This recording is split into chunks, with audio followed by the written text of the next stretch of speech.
Chapter 15. A Walk on the Bottom of the Sea. This cell was, to speak correctly, the arsenal and wardrobe of the Nautilus. A dozen diving apparatuses hung from the partition, waiting our use. Ned Land, on seeing them, showed evident repugnance to dress himself in one. But, my worthy Ned, the forests of the island of Crespo are nothing but submarine forests. Good, said the disappointed harpooner, who saw his dreams of fresh meat fade away. And you, M. Aronnax, are you going to dress yourself in those clothes? There is no alternative, Master Ned. As you please, sir, replied the harpooner, shrugging his shoulders. But as for me, unless I am forced, I will never get into one. No one will force you, Master Ned, said Captain Nemo. Is Conseil going to risk it? Asked Ned. I follow my master wherever he goes, replied Conseil. At the captain's call, 2 of the ship's crew came to help us to dress in these heavy and impervious clothes, made of India rubber without seam, and constructed expressly to resist considerable pressure. One would have thought it a suit of armor, both supple and resisting. This suit formed trousers and waistcoat. The trousers were finished off with thick boots, weighted with heavy leaden soles. The texture of the waistcoat was held together by bands of copper, which crossed the chest, protecting it from the great pressure of the water, and leaving the lungs free to act. The sleeves ended in gloves, which in no way restrained the movement of the hands. There was a vast difference noticeable between these consummate apparatuses and the old cork breastplates, jackets, and other contrivances in vogue during the 18th century. Captain Nemo and one of his companions, a sort of Hercules who must have possessed great strength, Conseil and myself were soon enveloped in the dresses. There remained nothing more to be done but to enclose our heads in the metal box. But before proceeding to this operation, I asked the captain's permission to examine the guns we were to carry. One of the Nautilus men gave me a simple gun, the butt end of which, made of steel, hollow in the center, was rather large. It served as a reservoir for compressed air, which a valve, worked by a spring, allowed to escape into a metal tube. A box of projectiles, in a groove in the thickness of the butt end, contained about 20 of these electric balls, which, by means of a spring, were forced into the barrel of the gun. As soon as one shot was fired, another was ready.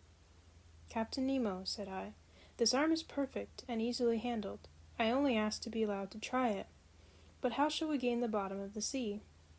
At this moment, Professor, the Nautilus is stranded in 5 fathoms, and we have nothing to do but to start. But how shall we get off? You shall see. Captain Nemo thrust his head into the helmet. Conseil and I did the same, not without hearing an ironical, good sport, from the Canadian. The upper part of our dress terminated in a copper collar upon which was screwed the metal helmet. 3 holes, protected by thick glass, allowed us to see in all directions by simply turning our head in the interior of the headdress. As soon as it was in position, the rock-aero apparatus in our backs began to act, and for my part I could breathe with ease. With the Ruhmkorff lamp hanging from my belt, and the gun in my hand, I was ready to set out. But to speak the truth, imprisoned in these heavy garments and glued to the deck by my leaden soles, it was impossible for me to take a step. But this state of things was provided for. I felt myself being pushed into a little room contiguous to the wardrobe room. My companions followed, towed along in the same way. I heard a watertight door, furnished with stopper plates, close upon us, and we were wrapped in profound darkness. After some minutes, a loud hissing was heard. I felt the cold mount from my feet to my chest.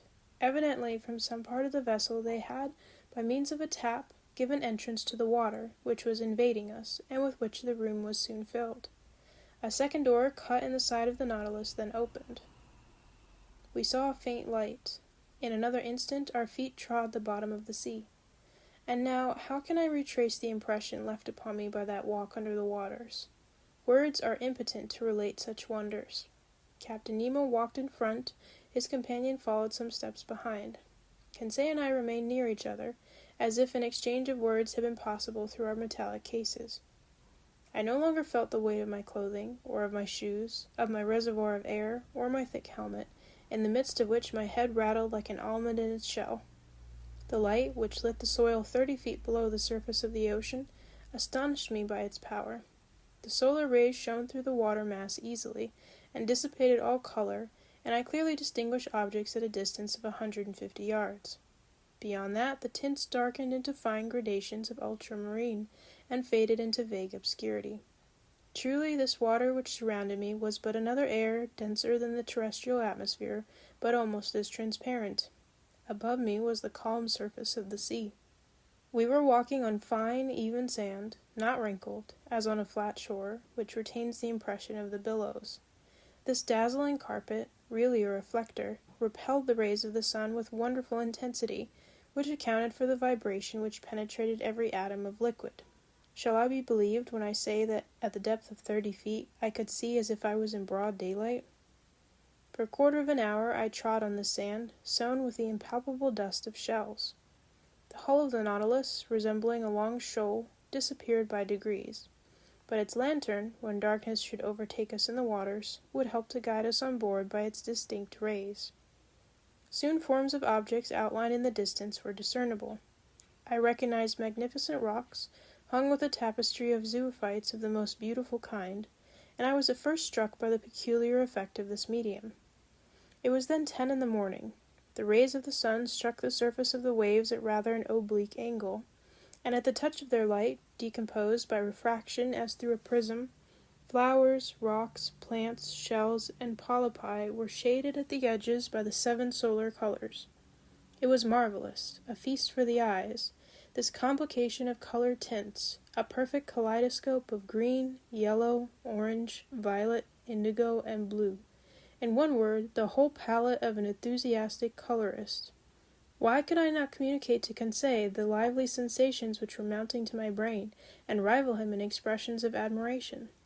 For aught I knew, Captain Nemo and his companion might be able to exchange thoughts by means of signs previously agreed upon. So, for want of better, I talked to myself. I declaimed in the copper box which covered my head, thereby expending more air in vain words than was perhaps expedient. Various kinds of isis, clusters of pure tufted coral, prickly fungi, and anemones formed a brilliant garden of flowers, enameled with porphytae, decked with their collarets of blue tentacles, sea stars studding the sandy bottom, together with asterophytons like fine lace embroidered by the hands of naiads, whose festoons were waved by the gentle undulations caused by our walk. It was a real grief to me to crush under my feet the brilliant specimens of mollusks which strewed the ground by thousands, of hammerheads, donaceae, veritable bounding shells, of staircases and red helmet shells, angel wings, and many others produced by this inexhaustible ocean. But we were bound to walk, so we went on, whilst above our heads waved shoals of physallids, leaving their tentacles to float in their train, medusae, whose umbrellas of opal or rose pink, escalloped with a band of blue, sheltered us from the rays of the sun, and fiery pelagiae, which, in the darkness, would have strewn our path with phosphorescent light. All these wonders I saw in the space of a quarter of a mile, scarcely stopping, and following Captain Nemo, who beckoned me on by signs. Soon the nature of the soil changed. To the sandy plain succeeded an extent of slimy mud, which the Americans call ooze, composed of equal parts of silicious and calcareous shells.